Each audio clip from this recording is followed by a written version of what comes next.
Okay, so this is FDL, and I'm gonna try my first tournament analysis video. So I'd like to go through like some pop-ups or maybe some tournaments that are going on, and watch the winners, the finals, how they did, what deck they chose, how what tech card they decided to bring in, and what the metagame was like. So for this first try, I picked a pop-up that was hosted by Wrath of Craft and Team Juggernauts. It happened last Saturday, if I'm not mistaken, on the 22nd, and fortunately the games are still in the player's history. So was hard not to spoil things with Shadow Era's way of presenting game history. Um, but anyway, that's not the point. The point is mostly to discuss the decks and the moves and the metagame. So this particular pop-up was an 8-man tournament, which was won by Mighty Oak of the Blue Phoenix, Warriors of the Blue Phoenix. So yeah, I'm gonna watch one game from each of the initial rounds and the finals. At least that's the plan for now. So let's jump right in. Replays are very fast, so I'm not gonna do a play-by-play, but mostly try to get an overview of the match. So let's see how it goes.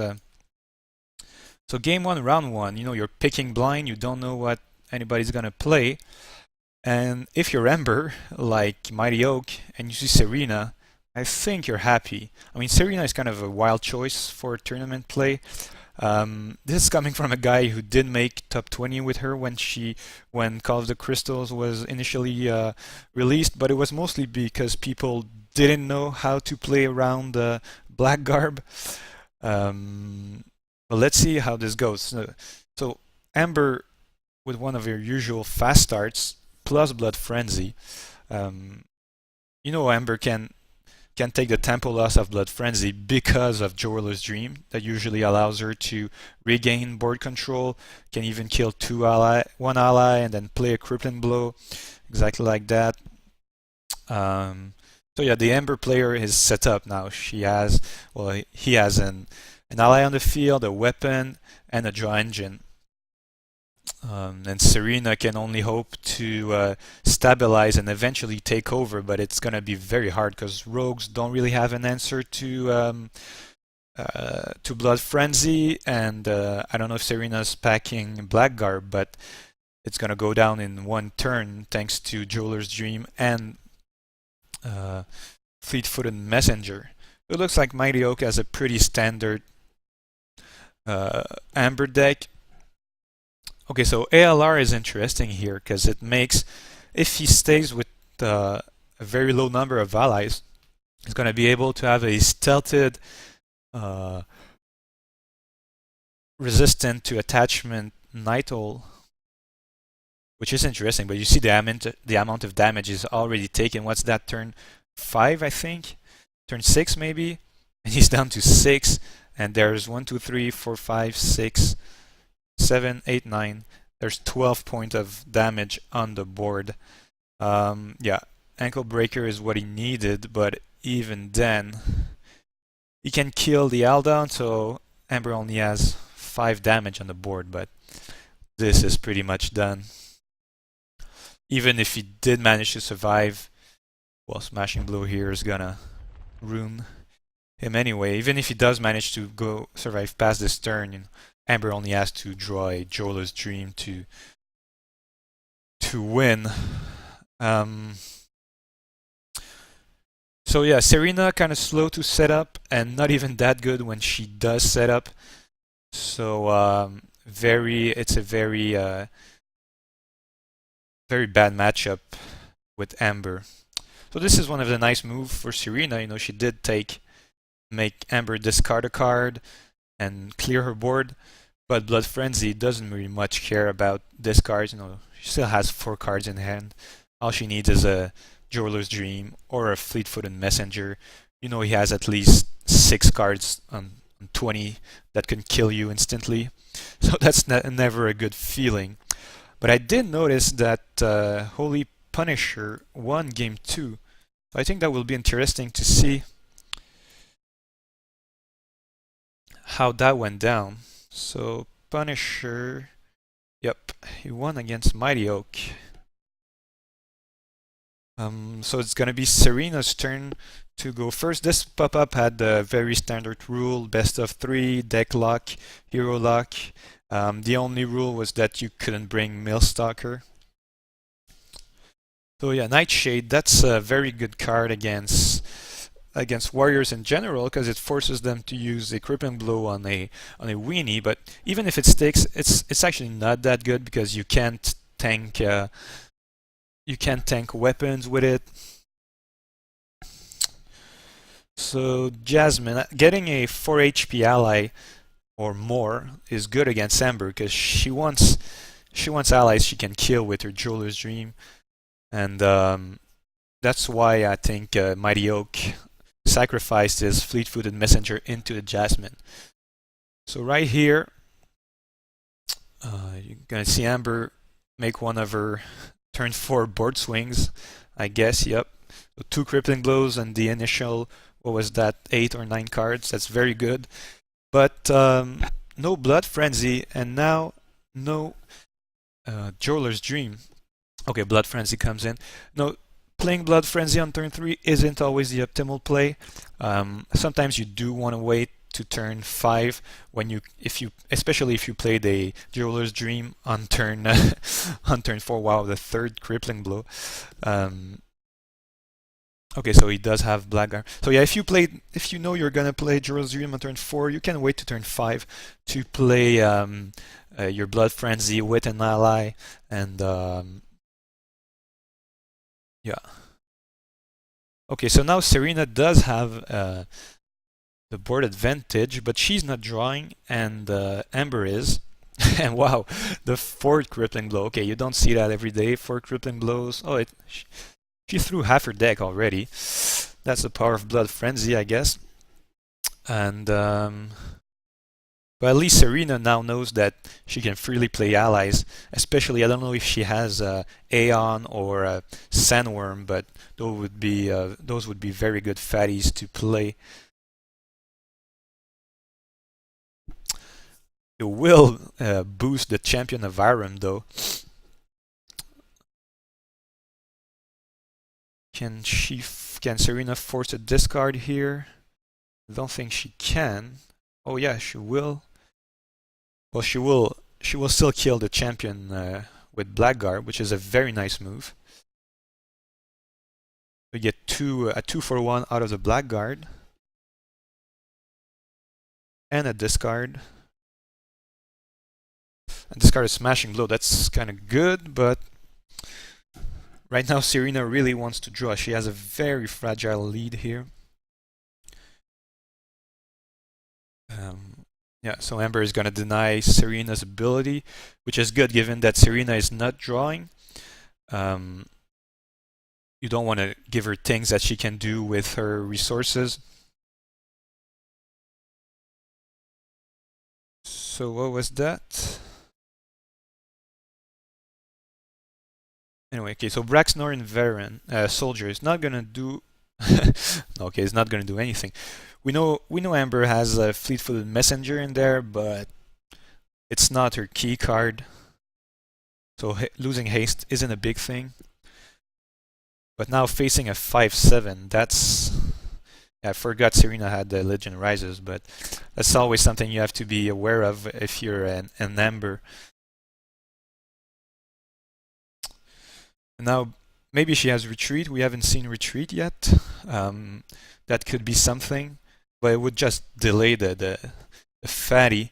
We also know Amber has Braxnian Veteran, so that crippling blow could come back. But it's still a very tight game, I say. One's on 16 and Serena's on 18. Still fighting for board control. And Amber goes for Serena's face. She's gonna try to raise her, maybe.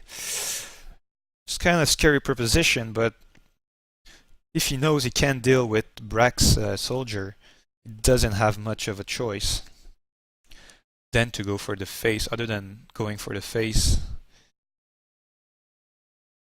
But now Serena is set up, IGG turns everything into great value. Stop thief being a 3-for-1, any kill will be a 2-for-1. Even if this Amber kind of has an infinite supply of both Jeweler's Dream and crippling blows.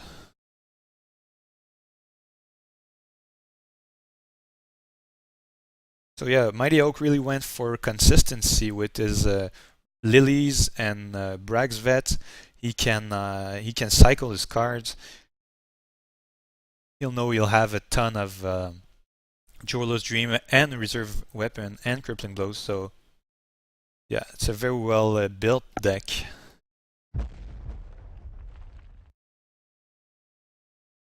So Amber will probably still swing for the face here. I know Serena's dead in 2 turns if nothing happens. Maybe even next turn. Yeah, he has lethal damage on the board. Well, then we know the soldier is gonna kill someone. Actually, he's gonna lose both allies.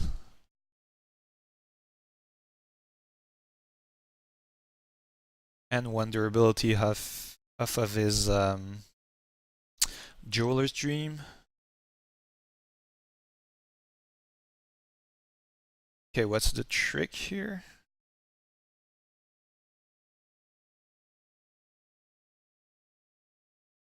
Okay. Don't think I understood what happened there. Why didn't the Amber win? Oops. Sorry about that. Now you saw the email I used for my alternate account. Okay, I guess that was a disconnect and it wasn't really a Serena win. So yeah, Amber, it was a very tight game, back and forth, and even though Amber never really had board control, she was still able to pull through and go for the face while delaying, putting allies on the field just to force the Serena to use her fatty on the allies and not on her hero, while she could swing with Jeweler's Dream. So yeah, Serena kind of slow to set up, and not very good against a fast deck like Amber, at least in my experience. Okay, so the next opponent for my yoke was TJ Black Angel. Black Angel against Mighty Oak. So Mighty Oak won in 2 games against a Zaladar. Okay, that's a matchup I kind of like as Zaladar. I don't mind playing Amber. But that's me. In general, I don't mind playing Ember that much. I don't know if it's because of my playstyle. Karash is a good start, kind of. I run Brutalists actually in a lot of my Zaladar decks, exactly because of Ember. I don't want my 2-drops to die too quick. So yeah, Ember, as both players are setting up, and I really don't like antimatter. I'm not a big antimatter fan. It looks like it's the crystal miner kind of build, with probably a Shadow Vein. Well, if that's the case, Zaladar kind of has a good ally base here, because he has a lot of gargoyles or Morbid Acolyte, maybe even Disciple of Almor, which give him high HP allies that Amber doesn't like much. Okay, so now Amber's building her board. What you want to do against Zaladar, well, you have to be cautious of things like Fury and Terror, because right there it could 2-for-1 with Furion Terror, but it's a very fragile, board state anyway.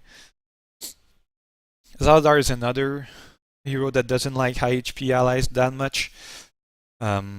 Here with a symbol, Fleet-Footed Messenger, and her Jeweler's Dream, Amber will regain board control, and now the Zaladar player is in a tough spot. Even if he MCs, he might, he'll take down the Jeweler's Dream, which wouldn't be bad, on top of the Jasmine. But the field is wide open for an Ember that's drawing 2 cards a turn. That's not very good. And one thing I really like about Lily is that she gives information to your opponent. It's not your opponent know you have a Jeweler's Dream. He was probably doubting that you would keep one in your hand, but the fact that he knows, you know that he knows, you can get into some very nice mind games here if you delay the Jeweler's Dream, and so he has to keep his resource destruction, or you can also go straight away with the JD. That's a play, but that's one of my favorite things about Lily. Well, now if you're gonna allow Amber to swinging for 7 without anything on your board, you're in a bit of trouble. And when I say a bit, I mean a lot. Okay, so yeah, it still looks like it's that Shadow Vein build, but I don't think we're gonna see a whole lot of late game from Zaladar. No, that's the power of Crippling Blow. It's so cheap to just counter what your opponent did on his turn, and it allows you to swing in with your allies. Okay, Morphic Armor is a card in this matchup. I don't like it much, but I know Praybird has it in his Crystal Miner, and I've been forcing myself to play a bit with it. And it can make some home run plays. Like this is a pretty good play. And if you can get it early to remove the Blood Frenzy, well, that's out of question now because of the low health. But Zaladar's ability is very good, and I build most of my Zaladar's deck around his ability. But yeah, Morphic Armor is doing great work here for Zaladar, and it's kind of putting him back into the game. But it's not a card I'm very much concerned with, even if I'm a warrior. And if I have ALR on top of it, then I don't care at all. Oop. I have a big 6/5 against 2 2/4s. Many ways to deal 2 damage. That game is over.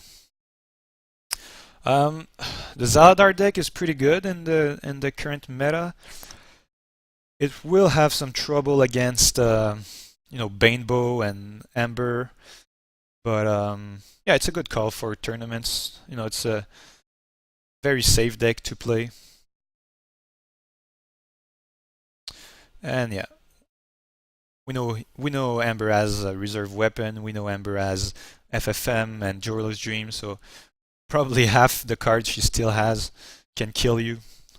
So that's a very not fun feeling when you're in that position, but that's it. So now we're gonna go to the finals on BP. What's his name? Mighty Oak. Let's hope he's not playing any more games before I record this. So he's facing a guildmate, Meeklosh, in the final, and it is an Ember Mirror with matching sleeves on top of that. Mirrors are probably my least favorite matches in Shadow Era. I find they're very much luck based. If you have the right opening, it's kind of impossible to counter, to recover from that if you're the receiving player. And most decks counter themselves kind of well. So I don't like that matchup. So at least one's foil, so we can identify Mighty Oak. And I guess Amber's gonna pull one of her nice turn 4 board swing here. Doesn't go for, goes for the face, kind of want to race, I guess, which isn't a bad idea, because you know everybody's gonna take a lot of retaliation damage with Jeweler's Dream. So racing isn't a bad idea. But then again, you might want to keep that crippling blow for a bigger ally. I don't know if Meeklosh is playing things like Sandworms, which could be good in this matchup. Yeah. And that's the advantage of going first, also in those mirrors. Okay, so does he have a veteran? Yeah. Okay, that's an acceptable move, I guess. But going for the face and playing the veteran might have been good too. Put Meeklosh on a very fast clock. But I guess it's an investment. Now he has 6 power on the board, and now 8 power on the board with Jasmine's ability available too, and drawing 2 cards a turn. It's a very, very good position. Are they playing mirror? Do they have the same build? I don't think so. We haven't seen Larian Seductress yet from Mighty Oak, and we haven't seen a Retreat either. So chances are they don't have the same deck. But yeah, playing Retreat on an ally that has an unenter ability is not what you want to do, but it's still a play that can be made. So here,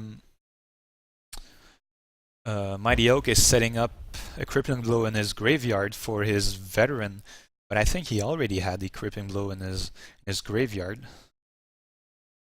unless he has multiple veterans in his hand.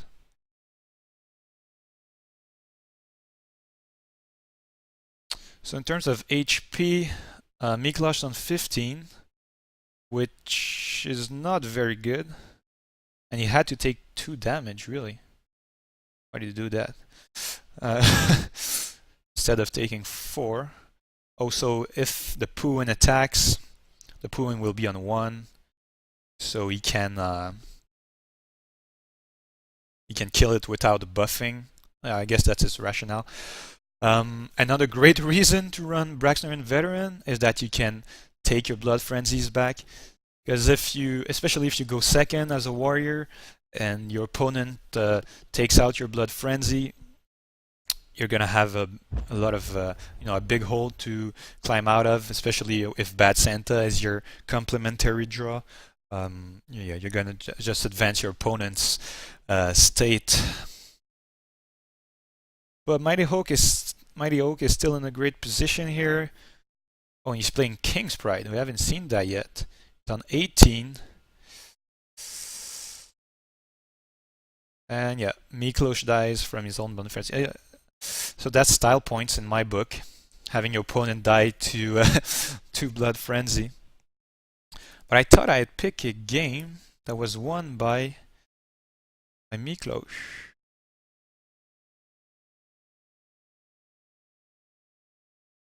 Oh no, it was Mighty Oak. But didn't Mighty Oak win the tournament? Yeah, he won 2-1 according to the brackets. But their history, maybe they played another game afterwards. I'm hoping those were the games from the tournament. So if we go to Meeklosh, who did he beat on his way to the finals? He won against Radofcroft, Samj, and Kiptorp. So we have Samj here, Radofcroft here, Kiptorp here, and Mighty Oak. Okay, so I guess the brackets were wrong, and it was Meeklosh that won the tournament.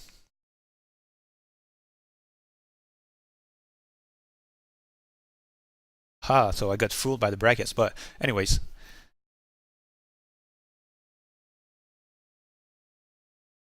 So yeah, I don't think I'm going to show the third game because mirrors aren't that much fun, but let's just see how Meeklosh turned it around. So this time he's going first, and he has the same opening. So far it's the exact same opening we saw in the other game. So Weenie, draw engine. No, this time Mighty Oak goes for the board.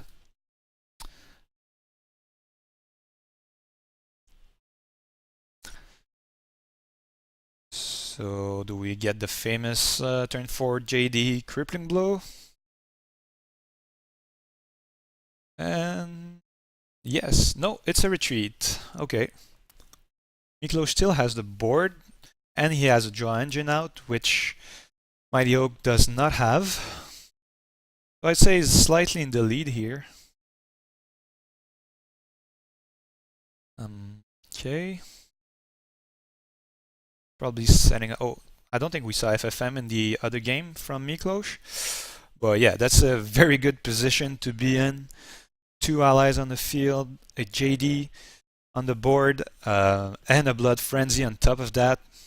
It's kind of hard to beat, especially since both allies are out of Jeweler's Dream range. And yeah, getting an Aldon crippled is probably the one thing you want to get crippled, because his ability is still relevant, it's still on, and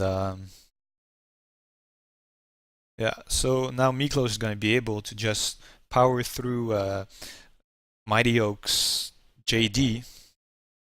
It's well worth sacrificing an FFM, especially if you get to deal 2 damage along the way and play a champ. Okay, so at least Ember can take out the champion. No, she's going for FFM because she doesn't want to cripple. Doesn't want Ember, who's drawing a lot, to also have the ability to filter his hand and dig for more cards. Oh wow, this hurts now. Yeah, I think Meeklosh is right in sending damage towards Mighty Oak, because he's in such a good position now. He has Mighty Oak top decking with 1 card in hand, and yeah, we don't know what Meeklosh has in hand, but it's still better to have 5 cards than 1. HP is kind of close, but Meeklosh is really in the driver's seat here. With draw, with the weapon, that's 9 potential damage right here, compared to Ember's 14. Okay. Reserve weapon doesn't have much of an effect, but I guess it doesn't have much to play. Maybe another Jeweler's Dream or Crippling Blow. Decides to retreat.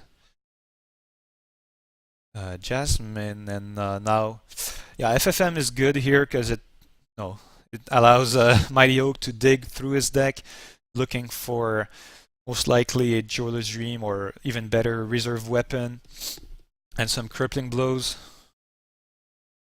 But oops. Oh no, okay. Champion couldn't attack anyway. Yeah, Mighty Oak has noise on the clock here. Just having the reserve weapon.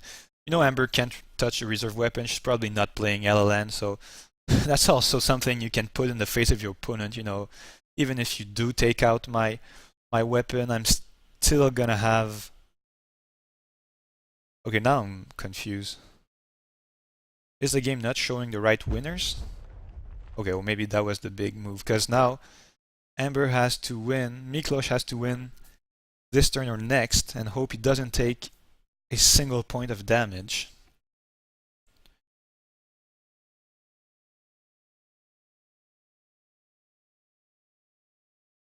So yeah, I was wondering if either player had Enrage. We hadn't seen it yet.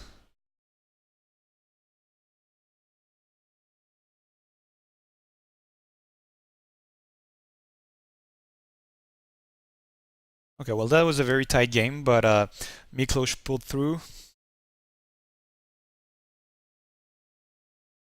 And like always, Ember is a pretty good deck to bring to any match, really, a tournament, on quick match. Let's just see what kind of position he faced in the earlier rounds. Samuel, Let's go for Samuel. Samuel is playing Boris. Yeah, you know, she has good matchups against all those guys. Especially if she has a good start. So very good meta game call these days. I've seen a lot of Moonstalkers around, but even Moonstalker is I think fragile against Ember. If the Ember player knows what he's doing, yeah, Moonstalker isn't safe either. But Boris, let's just see that one game, see how it went down. Both players have a good start. Well, if you play Bad Santa and Blood Frenzy, and by turn 4, after you've played your Jeweler's Dream, you still have 5 cards in hand, and you're gonna get a full hand next turn, or even better, some board presence and 6 cards in hand. You know that Ember is in a really good spot here.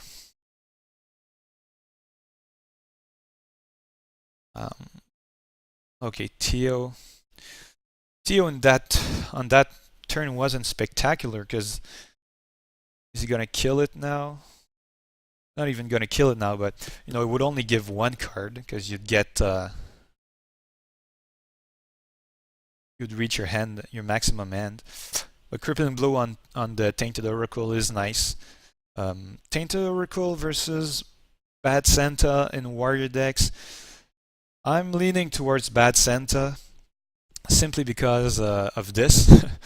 You're not a mage, so you can be sure that you're gonna trigger your Tainted Oracle, and if you don't, it's not such a great card. I mean, you did draw a Crippling Blow away from whatever you're gonna play next. Yeah, so Boris is in a bit of a hole here.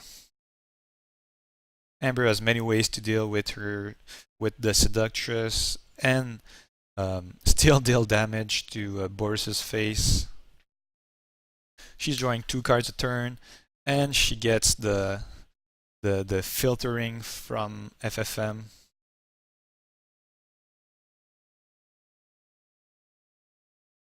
So that's a pretty steep hole for a class that does not have board wipes or mass control cards. He's just going to try to stem the flow here, and especially when your opponent has, you know, basically a full hand. Oh, Dimension Ripper. We hadn't seen that one yet. Dimension Ripper is pretty much a no-brainer in a warrior on warrior matchup. Especially those 2 builds are very similar, so there's no downside to playing Dimension Ripper here, unless maybe if Boris didn't have draw, then you might not want to give him anything. But in this situation, Boris is way behind. Having an extra card won't change the outcome. Okay, King's Prides is interesting. It will allow him to you know, improve his board position, but as when you're playing Boris, you always have to be conscious of a potential King's Pride.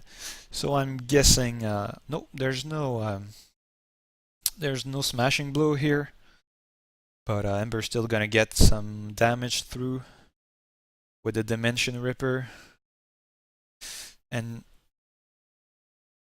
yeah, and she can take out 4 of the 4 durability of King's Pride's 5. So that King's Pride is basically useless now. So yeah, with 8 HP, I think this game is over. You get 4, 8, and the extra attack to take out the King's Pride. Oh, Yeri Spearman, we hadn't seen that either. That can be a very good tempo play against a lot of decks. Not a lot of people expect it, and not a lot of people are ready for it. A very good call on Meeklosh's part here. Okay, so that was my first tournament report. I think I liked it. I'm gonna listen to it and see if it's any good. But yeah, please do leave comments. so that I can prove those. And if you have fun tournaments that you want me to cover, well, please say so, and I'll be happy to oblige. So until next time, that was FDL. See you later.